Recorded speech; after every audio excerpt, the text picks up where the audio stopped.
een windje. Waarom weet je soms gelachen? Een windje. Of je nou kunt van een man, vrouw of een kind.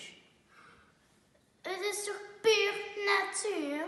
Smeuïg, zelf gemaakt en zorgt van structuur. Geweldig dan zo opgelucht, het giet vanzelf, zonder veel gezicht. Windje lossen met z'n allen, dus net of twee mensen samen stonden te kallen. Sommigen komen verliefd naar buiten.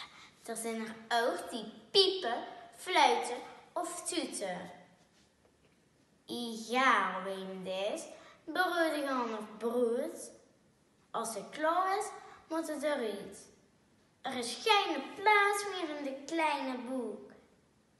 Gang maar uit dat achterste look.